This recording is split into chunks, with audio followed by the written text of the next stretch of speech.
about what I'm drinking. It's very bright, just like this jacket. Seagram's Escaped Spiked. You're making me happy. Lemon, strawberry, watermelon, and guava. It's also bright pink. Matches the pink, kind of. It matches. That's why I have to drink it. Okay, I don't know if... can you see it without me spilling it on myself? Nope, can't see it. Well, kind of. Just a little bit. It's a dangerous game. But the only reason I am drinking it is because it was damaged. So I got it for free. As I got this jacket for free because it was left at where I work, which is a gas station. And my coworkers insisted that I take it after I dissed it and said that I was going to throw it in the trash. And now I actually kind of like it. Okay, we need to talk about the bees. And I don't mean the bee problem, I mean the bee book. The Bees by Laline Paull. It's got 2 L's.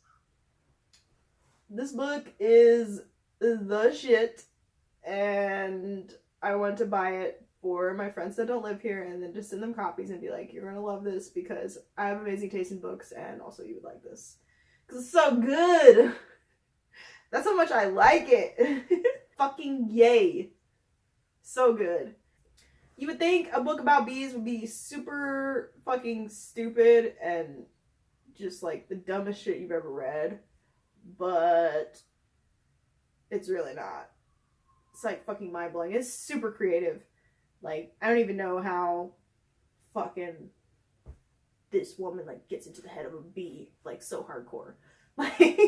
Like where you relate to a bee. Like that's a whole nother level that I don't even know how it's accomplished. I really want to know like what she was doing while writing this, because it's like, how did you go into a bee's mindset so well? Like, honestly, I learned a fuck ton about bees. That bees have like a caste system, basically. Like, they kind of have like categories and levels to their shit. Like, fucking sanitation, so that's like the lowest level that you could possibly be. And that possibly be... and that's what the main character is. Her name is Flora 717, I think. They all just get numbers because they're bees. They don't get names. But, so she's the lowest possible level. Sanitation is just what it sounds like, which is basically like the garbage man of the fucking beehive. So you're just cleaning up other people's shit, cleaning up messes. And you also can't speak, so that's really cool and basically awful. And there's all these other categories. There's like the thistle, which are like the guards, basically sting anybody who tries to fucking harm the hive. And then there's like the male drones, who are basically like pampered and waited on hand and foot, and everybody loves them until they go off and mate with a queen or princess from another hive. And then if they don't find a princess to mate with, they get trampled to death. So, sucks to suck. I definitely didn't know that about bees. Like, I didn't know the males got, like, killed or whatever if they don't mate. I'm assuming it's all factually accurate, because, like, I looked up a little bit on it, and it was. So there's, like, all these different categories. There's, like, sort of nurses, there's the queen, and they all worship the queen, obviously. And they have, like, these laws that they have to follow, which is, you stick to your own department. You can't... Only the queen can produce babies or like eggs or whatever, and they're all kind of connected to like her hive mind, and they need her love to survive, and if they don't get it, then basically they die. So they have to constantly be plugged into like, I don't know, the hive mind or whatever.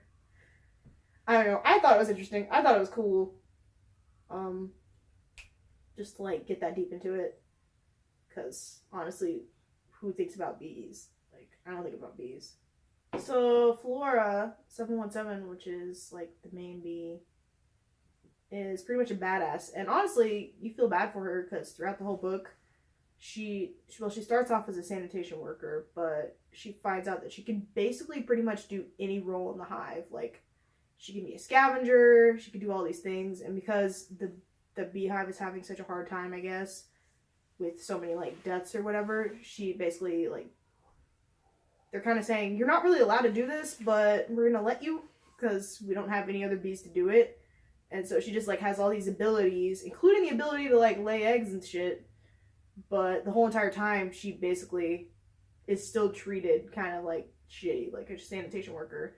And everybody kind of thinks she's dumb, and so she basically has to go through all these just people being assholes to her. But she's actually like pretty much has all the abilities in the fucking hive. Like she's a badass, and she just gets treated like shit. So it really sucks. She's trying to like just not really become the queen, but just she wants to be a forager, which is like the bees that go out and fly for most of the day and try to collect, you know, the pollen and shit.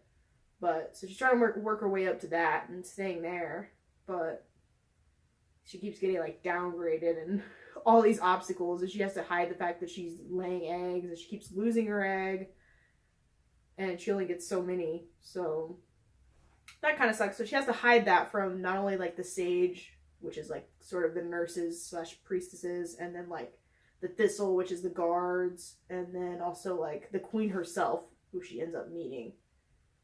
So kind of sucks for her, but I mean, I don't know. I really liked her because she's like just kind of perseveres through all of it. Yeah, I like to beat. So weird. So fucking weird. It's kind of like basically, it sounds weird, but like sort of like dystopia, but set in like nature, which is weird. Instead of like people, it's like sort of the queen bee is the government, and then her the sage kind of like enforce the laws. Not enforce them, but keep the laws, and then the thistle like enforce them. So I don't know. If you like anything that's like sort of a dystopia, then you probably want to read this. It wasn't like, what the fuck? Yeah, that's gonna be good in the post.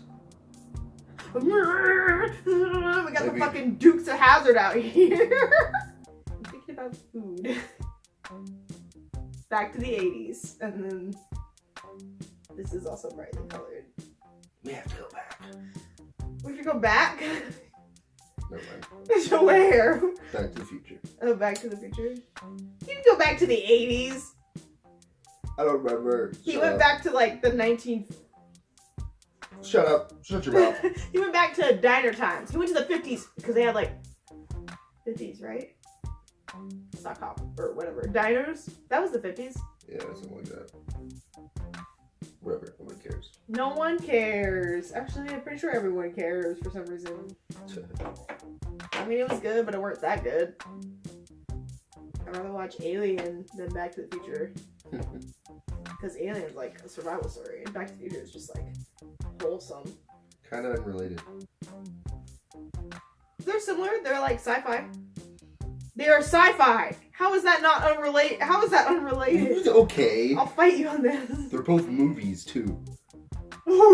Same genre. That's significant. But one's like comedy sci-fi, and the other one's like serious.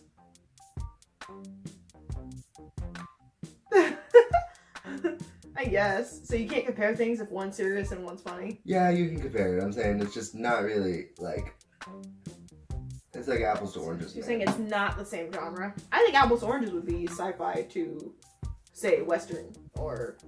No, it's more like apples to cucumbers. Goddamn you.